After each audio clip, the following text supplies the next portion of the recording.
The Bear and the Nightingale by Catherine Arden. This is a YA historical fantasy set in medieval Russia, right in that butting heads point when the folklore and superstitions of Rus and of Slavic folklore were butting heads with the rise of Christianity. This story is an examination partly of those conflicts. In this world, the fantasy traditions of those folklore are very much alive. They are very real. Most people can't see them, they're invisible, but there are a few people, like our protagonist, who can see them. And that is where this novel draws for its setting. This novel's setting is unique and thrilling in two ways. The first way is that it draws so deeply from the well of Slavic tradition, like we have our Domovoi, we have our Rusalka, we have our Leshi, we have Morosko, the frost demon, we have Medved, the bear. And they are so thrilling, not just because of how well they're done, but because these are actual folk stories. These are things that I've heard old ladies talk to me about sometimes. I don't have too much experience with Russian folklore, but I have a little bit. And that was really cool to see because you don't usually see that. You don't usually see these Eastern European myths come up in books, and I really enjoyed that. The second reason why I really liked the setting of this book and why I thought it was so compelling was because of how tight and small it is. I feel like a lot of times in fantasy books, our setting is super wide-reaching. Like Wheel of Time, we're going all over the world, and then in some other books, we are going to multiple planes of existence, the multiverse, all of creation. But in this book, it's small. It's the village of Lesnaya Zemlya. It's the house of Pyotr Vladimirovich and Vasya, his daughter. And if you remember my review of The Graveyard Book by Neil Gaiman, I liked that partly because it was so small. We could care about the denizens of the graveyard. We could care about Bod and growing up. And that's very similar here in the town of Lesnaya Zemlya, where we watch them over decades. We watch them grow. We watch them struggle. We watch them learn. We watch the family over time. And that makes the family's struggles and the family's losses so much more heartfelt to us. When they succeed, we feel it. When they die, we feel it. I really like that. And I think it adds a lot of strength, and I think it requires a lot of skill from the author to make us care about one place so deeply instead of just skipping all over the place and getting us to care a little bit here, a little bit there. I think this is really well done, and I really find it very compelling. Speaking of Vasya, our protagonist, I think she is very well done. She's a very engaging heroine. She's full of life and zeal. She's described as a wild animal who runs rampant, and she's just like a thing of nature in this household. And it's so wonderful to see a heroine not being passive and pulled along by the machinations of an external plot. So many times in YA, and just in books in general, protagonists are pulled along by a plot. It's like a train, just chugga, chugga, chugga, chugga, choo, onwards. And the protagonist is just kind of like chained behind it, just being dragged behind. And it's like you could make choices, but does it matter? You're still following this railroad of a plot. And you don't get that here. You get very much like Vasya. She might be constrained by society, and this is a big part of the book, are the constraints placed upon her by society. But still, she tries, and she makes choices, and her choices matter, and that matters so much. She's not a cookie-cutter protagonist. She's very alive. She's very much herself, and I like that. And also her gift, frankly, adds a lot of appeal to her. Being able to see these creatures of folklore when the other people around her can't makes her instantly appealing and instantly interesting. I thought the beginning of the novel was a little bit cliche because it began with a fairy tale retelling. We are with Dunya, the nursemaid, and she's telling the children of this household a story. And it's a story that, wouldn't you know it, has to do a lot with the plot of this book. But that being said, cliche as it is, I still really liked it because it opened up the atmosphere of what this book's going to be. You open the book and you're like, wham, this is a fairy tale retelling. This is going to be fairy tales intermixing with real life.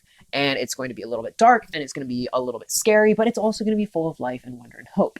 And I like that because it set the tone of the rest of the novel, that the rest of the novel followed. So I knew what I was getting in for from minute one, and I really appreciated that. I also liked later on that the fairy tale, while it did have a great deal of relevance to the story, it wasn't the story. It wasn't like, oh yeah, this is just a retelling of that, whatever, blah.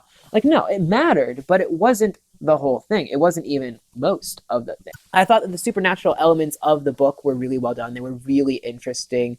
Morosko was really cool. Medved, I mean, there's only so cool, like, big bad evil dudes of darkness and like can get, but for what I loved how his force interacted with the story. It wasn't just a threat to be dealt with. It was very much a factor in how the events of the story take place. He affected the people in this book. He affected the people of West Naya Zemlya in really interesting ways, which brings me to one of the most interesting aspects of this book from a thematic standpoint is the issue of fear. This book is about fear. There's a really good quote from the Washington Post here. The Washington Post. The novel is deceptively simple, but its characters and plot are sophisticated and complex. Arden explores what happens when fear and ignorance whip people into a furor, and how society can be persuaded to act against its own interests so easily. This novel is about fear, and it's about what people will do to each other and how they'll just rip each other apart when they get scared. And there's a lot of different elements in this book, a lot of different themes, but I think that's one that's really poignant and really relevant to today's time without getting too much into it. And I am going to get into spoilers later, but for right now, I'm going to stick to a non-spoiler bit. The antagonists of the book, though, are just as important as protagonists. As good as Vasya is, she needs to have a good force to face up against in order for the book to be compelling. And there are 3 antagonists to this book, and I would say they, for the most part, are very good, very complex, and very compelling. The best antagonists are ones that mirror the protagonists, in some way match their journey or mirror them philosophically or oppose them or something, some way to relate them to the protagonist or their life. And we do that very much here, and I really thought they were very compelling, and I'll talk about them more in the non-spoiler bit. I had 2 problems with this book.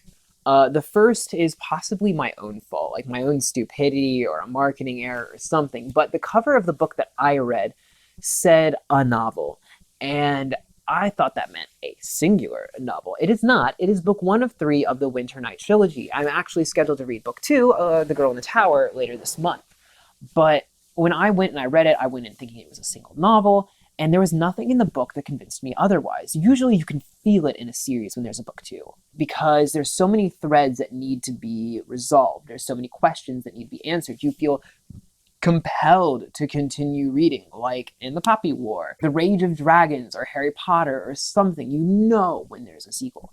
I didn't get that here. It felt like a very complete story. And if I hadn't had a paper coming up and I needed to look up, like, is this part of a series, I would never have known, because it feels like a very complete experience. And that's good. It's a very good book. And I still want to read the second book because the first book was so well done and so rich and so vibrant, and I wanted to see more of the setting, and I want to know more about the characters, and I want to know what happens next. I'm not compelled like I am in some other books. I don't need to know. And I feel like that's a bit of a detriment. I'm not sure whether the author didn't know whether she could write more books, or I don't know what was going on with the story there, but it felt like a very resolved experience. And honestly, I'm not really sure where we can go from here. I don't know what book 2 is going to be about, or book 3, because it feels pretty resolved. So I'm excited to see, but it is a bit of a downside. The second downside I had was the climax. I thought it was over really fast. I thought it was cool. Like, there were some really cool elements. I was like, oh yeah, this is great. But they're over very quickly, and I was a little disappointed. And maybe that was just me. I was expecting a little bit more. I know I talk about how much I love audiobooks a lot, and I don't want to beat a dead horse here, but if you do like audiobooks, I would recommend giving the audiobook a shot instead of the physical books if you know you like audiobooks. And the reason is because there's a lot of Russian words here, a lot of long words, and if you're not familiar with that kind of Eastern European thing, you're going to end up looking at them and being like, why are there so many consonants? What do you say? And I mean, it's just, the narrator does a really good job pronouncing all the Russian stuff without getting annoying, and you feel kind of good being like, oh yeah, I know how to pronounce stuff, like Morozko, no, Vasya, Moscow, you know. It just feels kind of cool. So one of the reasons why I'm doing this video is because the Addicted to YA group on Goodreads put this as one of their novels of the month. And I saw that, I thought, oh, I'm reading this book, so let's go ahead and make a video and do a review about it. But to go any further into this, I'm gonna need to talk about spoilers. I don't really have that many spoilers, but if you want to skip past them, go to this timestamp. But spoilers in 3, 2, 1. I thought Anna Ivanovna was an excellent antagonist. She is what Vasya could have been if Vasya's life had gone in a different direction. They both had the same gift, the same starting point, but where Vasya was raised in a community of love and support, Anna was raised in a cold house of no love. And you could see the differences that that brought. And not just that, but culturally, Vasia's family respected the old ways. And when Vasia could see these people, she just thought it was normal. She was like, oh yeah, there's the domovoy. We talk about him all the time. Like, cool. Anna had no such background. She thought she was raised in a very intolerant, very rigid Christian house that was very cold and didn't love her. And when she saw these things, she didn't know what they were. She thought they were demons. She hated herself. She hated them. She spent her life in a constant state of fear, like we talked about earlier. And just like how it tore this night Zemnya apart, fear tore her apart as well, and it turned her bitter. And when she found Vasia, who had the same gifts, she made her life hell, which I thought was really sad. Anna is definitely a tragic figure, as deplorable as her actions are later on. Like, it was really sad what happened to her, and just in her life in general. And I thought it showed really clearly the different direction Vasia could have gone if she had been raised in a different household. And I thought that was very compelling. Father Constantine, I thought, was a good villain because I liked to see how Medved twisted him and twisted his intentions and came to him in the spirit, and he thought, oh, this is my God. And he did all sorts of terrible things. And I thought he was an interesting foil to Vasia in a different way. Not just because, philosophically he represents this and she represents this, but also because, or like he's the bastion of this and she's that, but because Vasia is a person who lives her life with her eyes wide open. She very much tries to see, and not just because of her gift, which is seeing, but also how she conducts herself. But Father Constantine sees what he wants to see. He believes what he wants to believe, and he sees what he wants to see.